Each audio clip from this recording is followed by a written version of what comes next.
Kita ke pulau tetangga nih. Nah, Pulau Lombok terus tawarkan berbagai pesona keindahan alam. Salah satunya Gili Gede Sekotong yang berada di wilayah Lombok Barat. Selain pantai yang menawan, Gili Gede Sekotong juga menawarkan pemandangan bawah laut yang menakjubkan.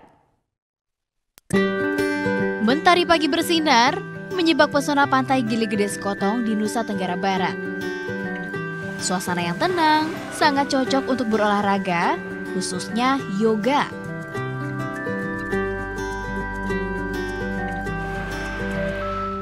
Selain pantai yang indah, Gili Gede Sekotong juga memiliki panorama bawah laut yang memukau.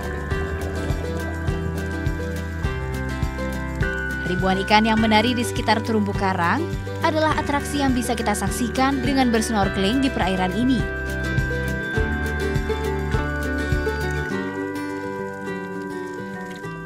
Puas menikmati kerajaan bawah laut, saatnya isi perut yang sudah kelaparan.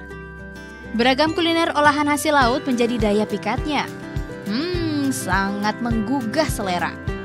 Tentunya dari liburan ini yang tidak bisa kami lupakan adalah kulinernya, makanannya, ikannya segar-segar. Saya termasuk jarang makan ikan gitu, tapi kalau makan langsung dekat dari lautnya itu rasanya beda sekali.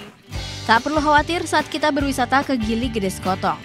Ada beragam jenis penginapan, mulai dari bungalow hingga tenda jika kita ingin lebih dekat dengan alam. Namun harus diakui, fasilitas infrastruktur seperti jalanan, penerangan, hingga air bersih di pulau ini masih terbilang minim. Ini semua sudah kita sampaikan kepada pemerintah, tinggal kita berharap ada keberpihakan dari pihak pemerintah untuk bisa fokus mengembangkan salah satu potensi yang luar biasa yang ada di Gili Gede dan sekitarnya untuk pengembangan pariwisata di masa depan.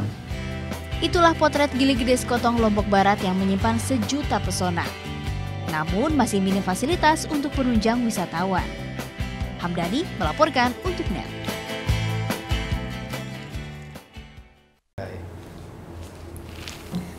Udah selesai kan nontonnya? Nah, jadi jangan lupa buat like, komen, dan subscribe ya.